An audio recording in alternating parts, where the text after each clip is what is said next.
नमस्कार, news watch India देख रहे हैं आप। मैं हूं आपके साथ सुरभि राजपूत। बुलेटिन की शुरुआत करेंगे। मानसून सत्र के अंतिम दिन भी संसद में हंगामा बरकरार रहा। गुरुवार को मौजूदा संसद सत्र का आखिरी दिन था। हालांकि हंगामे के कारण सत्र के आखिरी दिन भी लोकसभा और राज्यसभा दोनों को ही कार्रवाई दोनों की स्थगित हो गई। सदन में प्रधानमंत्री नरेंद्र मोदी मौजूद थे, लेकिन विपक्ष का शोर शराबा जारी रहा।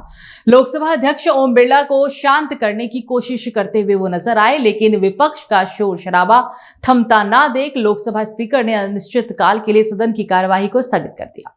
वहीं राज्यसभा में भी हंगामा चलता रहा, जिसके बाद उपसभापति ने सदन को अनिश्चितकाल के लिए स्थगित कर दिया है।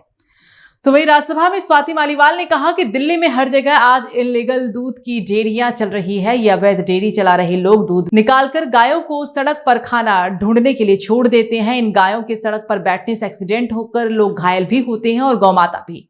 इन डेयरियों पर सख्त कार्रवाई होनी चाहिए और गौमाता के लिए आधुनिक अच्छी सुविधा और सेवा वाली गौशाला बननी चाहिए।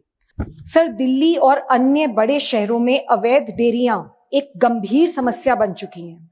गाय को हमारे समाज में मां का दर्जा दिया गया है, लेकिन कई अवैध डेयरियां मुनाफे की भूख में गौ माता पर अत्याचार कर रही हैं। दूध निकालने के बाद इन गाय और भैंसों को दिन भर सड़कों पर छोड़ दिया जाता है। भोजन और पानी के अभाव में ये कचरा खाती हैं और थक कर सड़कों पर बैठ जाती हैं। इससे दुर्घटनाएं होती हैं और गाय तथा वाहन चालकों दोनों की जान जोखिम में पड़ती है। 2023 से 2025 के बीच दिल्ली में ऐसी 2500 से अधिक सड़क दुर्घटनाएं हो चुकी हैं। इन बेजुबान गाय की कोई गलती नहीं है। डेयरी में इनके स्वास्थ्य, टीकाकरण और पोषण की कोई व्यवस्था नहीं है। बीमारियां, चोटें और संक्रमण आम हैं। दूध निकालने के बाद इन्हें बेसहारा छोड़ दिया जाता है। दिल्ली में सैकड़ों अवैध डेयरियां बिना लाइसेंस और नियंत्रण के चल रही हैं। मैं सरकार से आग्रह करती हूं कि इन अवैध डेयरियों पर सख्त से सख्त कार्यवाही की जाए और नई और आधुनिक गौशालाएं बनाई जाएं, जहां गाय को सुरक्षा, सेवा और सम्मान मिल सके। यदि हम ये कर पाए तो गाय और आम जनता दोनों की दुआएं लगेंगी। Thank you sir. लोकसभा में 3 विधेयक पेश किए जाने के बारे में आम आदमी पार्टी के नेता मनीष सिसोदिया ने कहा कि बहुत संभावना है कि जिस तरह से ईडी और सीबीआई का दुरुपयोग हुआ है, ठीक उसी तरीके से इस बिल का दुरुपयोग भी होगा। इस पर कानून भी होगा, जिसमें वो ये बात कर रही है कि किसी भी राज्य का या इवन सेंट्रल गवर्नमेंट का कोई भी मंत्री, मुख्यमंत्री या प्रधानमंत्री अगर किसी करप्शन के आरोप में गिरफ्तार होते हैं तो उन्हें 1 महीने के अंदर अंदर पद छोड़ देना चाहिए या उन्हें हटा दिया जाएगा। ये अच्छी बात है, लेकिन बहुत संभावनाएं हैं कि जिस तरह से ईडी और सीबीआई का दुरुपयोग हुआ है, वैसे ही दुरुपयोग इस बिल का भी होगा, इस कानून का भी होगा। ये कानून अच्छा है। भ्रष्ट नेताओं में हमेशा डर बने रहना चाहिए कि उन्हें हटाया जा सकता है, वो हट सकते हैं अगर भ्रष्टाचार करेंगे। और आम आदमी पार्टी तो कट्टर ईमानदार लोगों की पार्टी है, तो इसलिए आम आदमी पार्टी तो इस तरह के किसी भी मूव को अच्छा ही मानेगी। लेकिन ये अधूरा है और किसी एक पार्टी को जो केंद्र में बैठी होगी या किसी एक पार्टी को जो कहीं सत्ता में होगी, उसको बहुत ज्यादा पावर देता है। इसलिए मेरा प्रपोजल ये है कि इस कानून को लाने के साथ साथ इसमें ये चीज और जोड़ी जाए कि अगर किसी मंत्री, मुख्यमंत्री या प्रधानमंत्री के ऊपर भ्रष्टाचार के आरोप में उसको जेल होती है, अरेस्ट कर लिया जाता है और उनको जेल में रहना पड़ता है, तो 1 महीने के अंदर उनको हटा दिया जाएगा। ये अच्छी बात है। लेकिन आगे चलकर अगर वो नेता, वो चाहे मंत्री हो या मुख्यमंत्री, अगर निर्दोष साबित होता है, अगर उसके ऊपर लगे हुए आरोप सही साबित नहीं होते हैं और उसको बरी कर दिया जाता है, तो इसका मतलब आरोप तो झूठे थे, पॉलिटिकल साजिशन लगाए गए थे। तो जिन लोगों ने ये झूठे आरोप लगाए उनको जेल में जाना चाहिए। जिस ऑफिसर ने किसी मुख्यमंत्री या किसी मिनिस्टर को गिरफ्तार करने का डिसीजन लिया, उसको उतने साल के लिए जेल में भेजा जाना चाहिए जितने साल के आरोप उसने झूठे लगाए। जिस एजेंसी ने आरोप लगाए, उस एजेंसी के मुखिया को उतने साल के लिए जेल होनी चाहिए जितने साल के आरोप उसने जितने साल के लिए झूठे आरोप उसने किसी मुख्यमंत्री या मंत्री पे लगाए। और उस एजेंसी की सरकार वो अगर राज्य सरकार है तो मुख्यमंत्री और केंद्र सरकार है तो प्रधानमंत्री। जिस समय पे ये झूठे आरोप लगा के किसी मुख्यमंत्री या मंत्री या किसी और सेंट्रल मिनिस्टर को जेल में डाला गया, उस समय के प्रधानमंत्री या उस राज्य के मुख्यमंत्री जिसके एजेंसियों ने ये काम किया, फिर उसको उतने साल के लिए जेल में डालना चाहिए कि आपने एक चुने हुए मुख्यमंत्री के ऊपर झूठे आरोप लगा के उसको जेल में डाला और उसका पद छीना। आपने एक चुने हुए मंत्री के ऊपर झूठे आरोप लगाए और उसका पद छीना एजेंसियों का दुरुपयोग करके, तो उसको जेल में रहना चाहिए। तो मेरा ये कहना है कि इस कानून को अधूरा ना लाया जाए, इसको पूरा करके लाया जाए कि अगर किसी के ऊपर आरोप है तो उसको पद से हटना चाहिए, कोई जेल में चला जाता है। लेकिन अगर झूठे आरोप लगा के किसी को जेल में डाला जाता है तो झूठे आरोप लगाने वाले अफसरों और झूठे आरोप लगाने वाली सरकार के प्रधानमंत्री और मुख्यमंत्री को भी उतने साल के लिए जेल में भेजा जाए जितने साल के करप्शन के आरोप, जितने तरह के केसेस के आरोप लगाए गए थे। दिल्ली की सीएम रेखा गुप्ता पर हमले की खबर ने सबको चौंका के रख दिया है और इस सिलसिले में दिल्ली सरकार में मंत्री कपिल मिश्रा दिल्ली की सीएम रेखा गुप्ता से मिलने के लिए उनके आवास पर पहुंचे। वहां मंत्री कपिल मिश्रा ने क्या कुछ कहा, आइए आपको सुनाते हैं। हम तो वो कल रात को भी उन्होंने किया है, फाइलें देख रही हैं, सुबह भी देख रही हैं, काम जो ऑफिशियल काम है वो मुख्यमंत्री जी कर ही रही हैं, लेकिन अभी स्वास्थ्य लाभ की उनको आवश्यकता है और शारीरिक चोट भी जो है वो भी गंभीर है और मानसिक भी जो है वो भी कोई साधारण घटना नहीं हुई है, बहुत ही असाधारण घटना हुई है। लेकिन मुख्यमंत्री जी अपना दफ्तर का, ऑफिस का जो भी काम है वो कर रही है। देखिए, आरोपी का जो क्रिमिनल बैकग्राउंड निकल के आया है, 9 आपराधिक मामले, उसमें तस्करी से लेकर शराब के धंधे से लेकर और हत्या की कोशिशों के मामले, इस प्रकार के बहुत गंभीर मामले इस व्यक्ति पर पहले से दर्ज हैं। और यहाँ पर भी वो जिस तरह से आया वो बहुत ही पेशेवर अपराधियों के तरीके से पहले मोबाइल में रिकॉर्डिंग करी है, घर में गया है, घर में जाके लोगों से बातचीत करी है। तो जो सभी चीजें जो दिख रही हैं वो एक गंभीर प्रोफेशनल अटैक हुआ है ऐसा दिखाई दे रहा है। लेकिन हम सभी लोग दिल्ली पुलिस की जांच का, उसके परिणामों का इंतजार कर रहे हैं। अंतरिक्ष यात्री और ग्रुप कैप्टन शुभांशु शुक्ला ने अंतर्राष्ट्रीय अंतरिक्ष स्टेशन यानी ISS के सफल मिशन के बाद गुरुवार को दिल्ली में रक्षा मंत्री राजनाथ सिंह से मुलाकात की। इससे पहले सोमवार को शुक्ला ने प्रधानमंत्री नरेंद्र मोदी से भी मुलाकात की थी। शुक्ला ISS के लिए एक्सियोम 4 अंतरिक्ष मिशन के पायलट थे। नासा मिशन पूरा करने के बाद वो 15 जुलाई को पृथ्वी पर लौटे और रविवार तड़के राजधानी पहुंचे थे। इंडिया गठबंधन की ओर से उपराष्ट्रपति पद के लिए बी सुदर्शन रेड्डी को उम्मीदवार बना दिया गया है। हाल ही के दिनों में कांग्रेस के राष्ट्रीय अध्यक्ष मल्लिकार्जुन खड़गे ने ऐलान भी किया था। बी सुदर्शन रेड्डी ने गुरुवार को अपना नामांकन दाखिल किया। दरअसल उपराष्ट्रपति पद के चुनाव में नामांकन के लिए आज आखिरी दिन था। इससे पहले एनडीए की तरफ से सीपी राधाकृष्णन ने बुधवार को अपना नामांकन दाखिल किया था। बी सुदर्शन रेड्डी के नामांकन के दौरान उनके साथ कांग्रेस नेता राहुल गांधी, कांग्रेस के राष्ट्रीय अध्यक्ष मल्लिकार्जुन खड़गे समेत कई विपक्षी नेता मौजूद थे।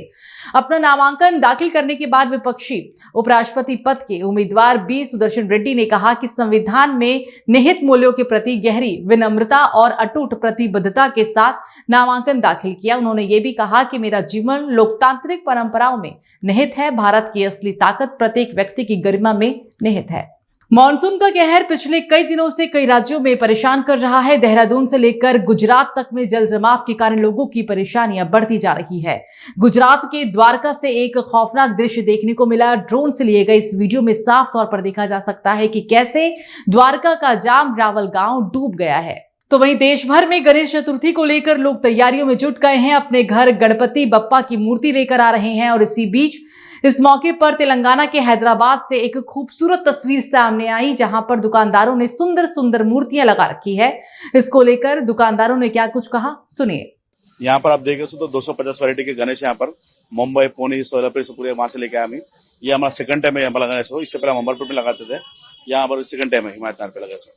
मुंबई, पुणे, सोलापुर से लाए गणेश है यहाँ पर। आप देखें तो 1 फीट से लेके आपको 13 फीट तक गणेश मिलेगा। आपको हर जगह का देख सकते हैं आप। शिव जी के मॉडल पे सिद्धि गणेश पे देख सकते हो, अलग अलग वेराइटीज पे। यहाँ पर लाल बाग देख सकते हैं आप, ये मूर्ति में देख सकते हैं, डेकोरेशन में देख सकते हैं आप। यहाँ कलर देख सकते हैं, डिफरेंट टाइप कलर देख सकते हैं आप। और वैसे अब यहाँ देख सकते हैं छोटे मूर्ति अभी यहाँ पर डबल सेट पे गणेश मिलेगा आपको, और बाल जी भी गणेश मिलेगा आपको, हर एक टाइप का मिलेगा आपको। यहाँ पर स्टार्टिंग अपना 1500 से लेके 1,20,000 तक भी है अपने पास, बड़े गणेश भी अपने। कस्टमर फीडबैक तो अच्छा है, क्योंकि लास्ट टाइम हम लगाए जो वही कस्टमर रिपीटिंग आ रहे हैं, फोन भी कर रहे हैं हमारे को। अपनी गणेश यहाँ पर बोल नहीं, निजामाबाद, सिद्दीपेट, वारंगल, करीमनगर भी लेके आ रहे। लास्ट टाइम शीशन टेम्पल भी लगाया अपने गणेश दाऊद सेट का 7 फीट का, तिरुपति में लगा से, विजयवाड़ा में लगा से। सेम वही कस्टमर आज ये टाइम पे भी फोन कर रहे हैं, लास्ट टाइम से पहले बुकिंग करी ये बार, क्योंकि यहाँ पर देखो तो कपड़ा देख सकते कैसे डेकोरेशन है गणेश का, कुंदन वर्क रहेगा पूरा, आपको फुल डिजाइन रहेगा आपको गणेश के गणेश का। अपने पास देखो नए नए तो भी अपने पास 300 350 वैरायटी ऐसा 1 फीट से लेके 14 फीट तक मिलेंगे आपको। स्टार्टिंग प्राइस रहेगा आपको 1500 से स्टार्ट रहेगा। इंडिंग अपने को देखिए 90 तक 90 चेंज तक है अपने पास। 14 फीट के जो है 90-95 के हिसाब से है। अभी जो अपनी जो भी है वैरायटी है पूरी अपनी देखिए महाराष्ट्र से है, महाराष्ट्र, सोलापुर, जो भी वैरायटी है यहाँ की, एक ने आपको 150 मॉडल्स मिल जाएंगे, छोटे में और बड़े में मिला के पूरा। कस्टमर तो फिलहाल तो क्या अभी परचेसिंग के लिए आ रहे, बहुत कुछ वैरायटीज है बोल के बहुत ये बोल रहे हैं। वैसे आपको बहुत वैरायटी चेंज है अपने पास, वो हिसाब से जो भी है अपने लिए अपने को आना है, कभी भी आ सकते हो, कुछ भी नेगोशिएबल हो जाएगा, रेट का तो कुछ भी प्रॉब्लम नहीं। कस्टमर आएगा तो बराबर लेके जाएंगे अपने पास, उतनी वैरायटी रखे सो अपना कुछ भी। एसआईआर के खिलाफ बिहार के शेखपुरा में वोटर अधिकार यात्रा की धूम दिखी। इस यात्रा में समर्थक कांग्रेस और राष्ट्रीय जनता दल के झंडे लहराते हुए दिखे। दोनों पार्टी के समर्थक इस यात्रा में दोनों पार्टियों के झंडों के साथ निकले थे। तो वहीं मध्य प्रदेश की राजधानी भोपाल में मछली पकड़ने के कारोबार से ड्रग्स के धंधे में अकूत संपत्ति बनाने वाले मछली परिवार की कोठी पर बुलडोजर चला।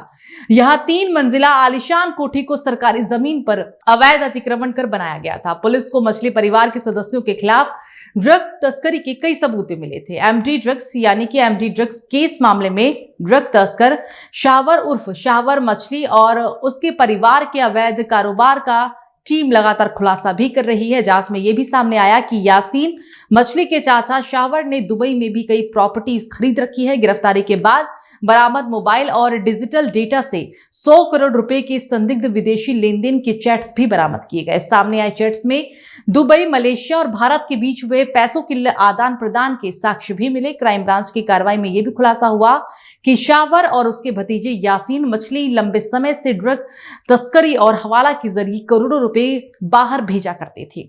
जांच टीम ने यह भी कहा कि चैट से साफ है कि यह नेटवर्क सिर्फ भारत तक सीमित नहीं था, बल्कि खाड़ी के कई देशों तक फैला हुआ था। तो टीकमगढ़ में केंद्रीय मंत्री वीरेंद्र कुमार के लोकसभा क्षेत्र में स्थित उनके आवास के पास 40 से ज्यादा मतदाता पहचान पत्र यानी वोटर आईडी कार्ड पड़े मिले। खबर लगते ही कोऑपरेटिव बैंक के पूर्व अध्यक्ष विवेक चतुर्वेदी ने टीकमगढ़ एसडीएम को सूचना दी। एक अधिकारी ने कहा कि बीजेपी सांसद का राज्य सरकार द्वारा आवंटित आवास सिविल लाइंस में स्थित है, जहां मंत्री के एक सहयोगी ने यह अहम दस्तावेज सड़क पर पड़े देखे। तहसीलदार सत्येंद्र गुर्जर ने बताया कि सूचना मिलते ही पुलिस की एक टीम मौके पर पहुंची और 42 मतदाता पहचान पत्र बरामद किए गए, जिन पर साल 2011 से 12 छपा था। उन्होंने कहा कि सभी पहचान पत्र चुनाव आयोग के स्थानीय कार्यालय में जमा करा दिए गए हैं। बात अब हरियाणा की होगी, जहां भिवानी की 19 साल की शिक्षिका मनीषा की संदिग्ध मौत का मामला हरियाणा में तूल पकड़ चुका है, जहां भिवानी और चरखी दादरी में ग्रामीण आंदोलन कर रहे हैं और अब सोनीपत में भी जनता का गुस्सा फूट पड़ा। बड़ी संख्या में महिलाएं सड़क पर उतर आई और सोनीपत गोहाना मुख्य मार्ग पर जाम लगा दिया। महिलाओं ने कहा कि प्रशासन उन्हें सड़क से हटाने में जुटा है, लेकिन बेटी को न्याय दिलाने के लिए ठोस कदम अभी तक क्यों नहीं उठाए गए। उनका आरोप है कि पुलिस और प्रशासन मामले को सही ढंग से नहीं देख रहा। महिलाओं ने सवाल किया कि जब तक सीबीआई जांच और एम्स पोस्टमार्टम की रिपोर्ट साफ नहीं हो पाती, तब तक न्याय की उम्मीद कैसे की जा सकती है। प्रदर्शनकारियों ने भिवानी पुलिस प्रशासन की भूमिका पर भी सवाल उठाए। उनका कहना है कि शुरुआती जांच में लापरवाही से पूरा मामला और भी ज्यादा उलझ गया। परिवार और ग्रामीणों का आरोप है कि यह हत्या का मामला है, लेकिन पुलिस इसे आत्महत्या बताने में अड़ी है। ऐसे हालात में जनता का भरोसा भी पुलिस से उठ गया है। तो वहीं पंजाब सरकार के मिशन रोजगार के तहत युवाओं को सरकारी नौकरियां देने का सिलसिला लगातार जारी है। बीते दिनों सीएम भगवंत मान ने 271 युवाओं को नियुक्ति पत्र सौंपे। इस दौरान मुख्यमंत्री भगवंत मान ने कहा कि अब सूबे में नेताओं के रिश्तेदारों और जानकारों को नहीं, बल्कि मेरिट के आधार पर काबिल युवाओं को नौकरियां मिल रही हैं। युवाओं को अब सोचने की जरूरत नहीं है कि उनके पिता को कोई मंत्री या विधायक जानता है या फिर नहीं, और यह भी बेहद जरूरी नहीं है कि पिता के पास खूब सारा पैसा होगा तभी सरकारी नौकरी मिलेगी। हमने सूबे में सरकारी नौकरी देने का एक ट्रेंड बदला है। अब यहाँ बिना किसी सिफारिश के रोजगार मिलता है। चंडीगढ़ में म्यूनिसिपल भवन में सीएम मान नियुक्ति पत्र वितरण समारोह के दौरान सरकारी नौकरी पाने वाले 271 युवाओं से रूबरू हुए और उनका हौसला अफजाई किया। सीएम ने युवाओं से कहा कि मेहनत आपकी है, आपकी योग्यता के आधार पर ही आपने सरकारी नौकरी पाई, मगर पारदर्शी तरीके से रोजगार देने के मामले में नाम मेरा रोशन हो रहा है। आज से आप सभी पंजाब सरकार के परिवार का एक हिस्सा बन गए हैं। ਅੱਜ ਬਹੁਤ ਸਾਰੇ ਨੌਜਵਾਨ ਮੁੰਡੇ ਕੁੜੀਆਂ ਪੰਜਾਬ ਸਰਕਾਰ ਦੇ ਪਰਿਵਾਰ ਦੇ ਵਿੱਚ ਸ਼ਾਮਲ ਹੋ ਰਹੇ ਹੋ। ਤੁਹਾਡਾ ਸਾਰਿਆਂ ਦਾ ਵੈਲਕਮ, ਜੀ ਆਇਆਂ ਨੂੰ। ਸਾਰਿਆਂ ਨੂੰ ਮੇਰੇ ਵੱਲੋਂ ਸਤਿ ਸ੍ਰੀ ਅਕਾਲ। ਵਾਹਿਗੁਰੂ ਜੀ ਕਾ ਖਾਲਸਾ, ਵਾਹਿਗੁਰੂ ਜੀ ਕੀ ਫਤਿਹ। ਅੱਜ 21 ਜੂਨ ਹੈ, ਬਹੁਤ ਵੱਡਾ ਦਿਨ ਹੈ ਔਰ ਜਿਓਗ੍ਰਾਫਿਕਲੀ ਵੀ ਸਾਇੰਸ ਵੱਲੋਂ ਵੀ ਅੱਜ ਦਾ ਦਿਨ ਜਿਹੜਾ ਸਾਲ ਦਾ ਸਭ ਤੋਂ ਵੱਡਾ ਦਿਨ ਹੈ। ਅੱਜ ਦਾ ਦਿਨ ਜਿਹੜਾ ਸਾਲ ਦਾ ਸਭ ਤੋਂ ਵੱਡਾ ਦਿਨ ਹੈ 21 ਜੂਨ। ਅੱਜ ਤੋਂ ਬਾਅਦ ਅੱਧਾ ਮਿੰਟ ਦਿਨ ਛੋਟੇ ਹੋਣ ਲੱਗ ਜਾਣਗੇ, 21 ਦਸੰਬਰ ਤੱਕ ਜਾਣਗੇ। 21 ਦਸੰਬਰ ਸਾਲ ਦਾ ਸਭ ਤੋਂ ਛੋਟਾ ਦਿਨ ਹੁੰਦਾ, ਫਿਰ ਬਦਲਣ ਲੱਗ ਜਾਂਦੇ ਨੇ। ਸੋ ਅੱਜ ਬਹੁਤ ਵੱਡਾ ਦਿਨ ਹੈ ਔਰ ਤੁਹਾਡੇ ਲਈ ਬਹੁਤ ਵੱਡਾ ਦਿਨ ਹੈ। ਸੋ ਇਸ ਕਰਕੇ ਜਿੱਥੋਂ ਵੀ ਤੁਸੀਂ ਆਏ ਹੋ, ਅਬੋਹਰ ਤੋਂ ਲੈ ਕੇ ਫਾਜ਼ਿਲਕਾ ਤੋਂ, ਪਠਾਨਕੋਟ ਤੋਂ, ਜਲੰਧਰ ਤੋਂ, ਅੰਮ੍ਰਿਤਸਰ ਤੋਂ, ਸੰਗਰੂਰ ਤੋਂ, ਜਿੱਥੋਂ ਵੀ ਤੁਸੀਂ ਪਹੁੰਚੇ ਹੋ ਇੱਥੇ, ਤੁਹਾਡਾ ਧੰਨਵਾਦ ਵੀ ਹੈ, ਜੀ ਆਇਆਂ ਨੂੰ ਵੀ ਹੈ ਔਰ ਤੁਹਾਡੀ ਮਿਹਨਤ ਹੈ। ਉਹ ਕਹਿੰਦੇ ਲੜਦੀਆਂ ਫੌਜਾਂ ਹੁੰਦੀਆਂ, ਨਾ ਜਰਨੈਲ ਦਾ। ਮੇਰੇ ਤਾਂ ਨਾ ਹੀ ਲੱਗੀ ਜਾਂਦਾ ਐਵੇਂ। ਪੜ੍ਹਾਈ ਤੁਸੀਂ ਕੀਤੀ ਹੈ, ਸਿਟਿੰਗ ਤੁਸੀਂ ਕੀਤੀ ਹੈ, ਸਵੇਰੇ 4 ਵਜੇ ਵੀ ਉੱਠੇ ਹੋਵੋਗੇ ਅਲਾਰਮ ਲਾ ਕੇ, ਰਾਤ ਨੂੰ 12 ਵਜੇ ਤੱਕ ਵੀ ਪੜ੍ਹੇ ਹੋਵੋਗੇ, ਕਬੀਲਦਾਰੀਆਂ ਵੀ ਨਾਲ ਨਿਭਾਉਂਦੇ ਰਹੇ ਹੋਵੋਗੇ। ਕਈ ਵਾਰੀ ਮਾਹੌਲ ਵੀ ਨਹੀਂ ਮਿਲਿਆ ਹੋਣਾ ਪੜ੍ਹਨ ਦਾ, ਕਈ ਵਾਰੀ ਗੁੱਸੇ ਗਿਲੇ ਵੀ ਹੋਏ ਹੋਣਗੇ। ਕਈ ਇਹੋ ਜਿਹੇ ਰਿਸ਼ਤੇਦਾਰ ਜਿਹੜੇ ਅੱਜ ਸਿੰਧੀ ਸਵੀਟਸ ਜਾਂ ਗੋਪਾਲ ਸਵੀਟਸ ਦੇ ਡੱਬੇ ਲੈ ਕੇ ਆਉਣਗੇ, ਅੱਜ ਜਿਹੜੇ ਐਂ ਕਹਿੰਦੇ ਰਹਿੰਦੇ ਇਹ ਨਹੀਂ ਕੁਝ ਕਰ ਸਕਦਾ, ਅੱਜ ਕਹਿਣਗੇ ਕਮਾਲ ਹੀ ਹੋਊਗੀ, ਕਮਾਲ ਹੀ ਹੋਊਗੀ, ਮੈਨੂੰ ਪਤਾ ਸੀ ਇਹ ਕਰੂ ਕੁਝ ਕਰੂ। ਉਹ ਆਉਣਗੇ, ਅੱਜ ਹੁੰਦੇ ਨੇ ਉਹ ਨੈਗੇਟਿਵਿਟੀ ਵਾਲੇ, ਲੱਤਾਂ ਖਿੱਚਣ ਵਾਲੇ, ਸਾਰੇ ਹਰ ਫੀਲਡ 'ਚ ਹੁੰਦੇ, ਹਰ ਫੀਲਡ 'ਚ, ਹਰ ਖੇਤਰ 'ਚ। ਸੋ ਅੱਜ ਪਰ ਤੁਸੀਂ ਆਪਣਾ ਇੱਕ ਮੁਕਾਮ ਹਾਸਲ ਕਰ ਲਿਆ। ਮੈਂ ਫਿਰ ਕਹਿਣਾ, ਜਿਸ ਤਰ੍ਹਾਂ ਬਿਜਲੀ ਮੰਤਰੀ ਸਾਹਿਬ ਬੈਠੇ ਹੈ, ਮੇਰੇ ਤਰਨਜੀਤ ਸੋਹਣ ਜੀ ਮੇਰੇ ਮਿਨਿਸਟਰ ਸਾਹਿਬ ਬੈਠੇ ਹੈ, ਕਿ ਉਹਨਾਂ ਨੇ ਵੀ ਕਿਹਾ ਕਿ ਇਹ ਆਖਰੀ ਨੌਕਰੀ ਨਹੀਂ ਹੈਗੀ, ਆਖਰੀ ਸਮਝਣਾ ਵੀ ਨਹੀਂ, ਹੋਰ ਪੜ੍ਹੋ। ਜਿਵੇਂ ਕੋਈ ਮੁੰਡੇ ਨੇ ਕਿਹਾ ਤੀਜੀ ਨੌਕਰੀ ਹੈ, ਹੋਰ ਅੱਗੇ PCS ਦੇ ਵੀ ਨਿਕਲਣਗੇ ਕੱਲ ਨੂੰ, UPSC ਦੇ ਸੈਂਟਰ ਖੋਲ ਰਹੇ ਆ, IAS ਵਾਸਤੇ ਤਿਆਰੀ ਕਰ ਲਓ। ਕਿਉਂ ਆਪਾਂ ਕਿਉਂ ਨਹੀਂ ਕਰ ਸਕਦੇ ਜੀ? ਜਿਹੜੇ IAS ਬਣਦੇ ਆ ਕੋਈ, ਉਹ ਵੀ ਤਾਂ ਆਪਣੇ ਵਰਗੇ ਹੀ ਹੈ। ਬਸ ਉਹ ਸਿਟਿੰਗ ਚਾਹੀਦੀ ਹੈ, ਪ੍ਰੋਪਰ ਮਾਹੌਲ ਚਾਹੀਦਾ ਬਸ। ਸੋ ਉਹ ਅਸੀਂ ਤੁਹਾਨੂੰ ਦੇਵਾਂਗੇ। ਸਰਕਾਰ ਦਾ ਕੰਮ ਰਨਵੇ ਹੁੰਦਾ, ਰਨਵੇ ਜਹਾਜ਼ ਨੂੰ ਉਡਾਉਂਦਾ ਨਹੀਂ ਹੈਗਾ, ਰਨਵੇ ਜਹਾਜ਼ ਨੂੰ ਮੌਕਾ ਦਿੰਦਾ ਬਸ। ਅੱਗੇ ਜਹਾਜ਼ ਦੇ ਇੰਜਨਾਂ ਤੇ ਡਿਪੈਂਡ ਹੈ ਵੀ ਉਹ 35 ਮਿੰਟ ਬਾਅਦ ਦਿੱਲੀ ਉਤਰਦਾ ਹੈ ਜਾਂ 12 ਘੰਟਿਆਂ ਬਾਅਦ, 13 ਘੰਟਿਆਂ ਬਾਅਦ ਟੋਰਾਂਟੋ ਉਤਰਦਾ। ਇਹ ਤਾਂ ਰਨਵੇ ਉਹਤੇ ਇੰਜਨਾਂ ਤੇ ਡਿਪੈਂਡ ਹੈ। ਰਨਵੇ ਨੇ ਸਿਰਫ ਮੌਕਾ ਦੇਣਾ। ਪਰ ਹਾਂ, ਇੱਕ ਵਾਰੀ ਰਨਵੇ ਤੋਂ ਉੱਪਰ ਉੱਠ ਕੇ ਜਹਾਜ਼ ਨੂੰ ਅਹੰਕਾਰ ਨਹੀਂ ਕਰਨਾ ਚਾਹੀਦਾ ਕਿ ਮੈਂ ਉਹ ਥੱਲੇ ਰਹਿ ਗਿਆ, ਲੈ ਮੈਂ ਤਾਂ ਬਹੁਤ ਉੱਚਾ ਹੋ ਗਿਆ। ਉਤਰਨਾ ਵੀ ਹੁੰਦਾ, ਉਹਦੇ ਵਾਸਤੇ ਵੀ ਰਨਵੇ ਚਾਹੀਦਾ ਹੁੰਦਾ। ਠੀਕ ਹੈ ਨਾ? ਸੋ ਜਿੱਥੇ ਵੀ ਜਾਓਗੇ, ਕੁਰਸੀਆਂ ਤੇ ਬੈਠੋਗੇ, ਅੱਜ ਤੋਂ ਬਾਅਦ ਆਪਣੇ ਪਿੰਡ ਨੂੰ, ਆਪਣੇ ਕਲਚਰ ਨੂੰ, ਆਪਣੀ ਬੋਲੀ ਨੂੰ, ਆਪਣੇ ਯਾਰਾਂ ਦੋਸਤਾਂ ਨੂੰ, ਆਪਣੇ ਰਿਸ਼ਤੇਦਾਰਾਂ, ਕਿਸੇ ਨੂੰ ਭੁੱਲਣਾ ਨਹੀਂ। ਆਪਣੇ ਕੋਚਿਸ ਨੂੰ, ਆਪਣੇ ਟੀਚਰਸ ਨੂੰ ਇਹ ਨਹੀਂ ਕਹਿਣਾ ਕਿ ਮੈਂ ਤਾਂ ਹੁਣ ਮੇਰੇ ਕੋਲ ਤਾਂ ਆਹ ਪੈਨ ਆ ਗਿਆ, ਲੈ ਮੈਂ ਵੱਡਾ ਹੋ ਗਿਆ। ਜ਼ਿੰਦਗੀ ਜੋ ਮਰਜ਼ੀ ਬਣ ਜਾਓ, ਤੁਸੀਂ ਆਪਣੇ ਕੋਚਿਸ ਤੋਂ, ਆਪਣੇ ਮੈਂਟਰਸ ਤੋਂ, ਆਪਣੇ ਰੋਲ ਮਾਡਲ ਤੋਂ ਵੱਡੇ ਨਹੀਂ ਹੋ ਸਕਦੇ।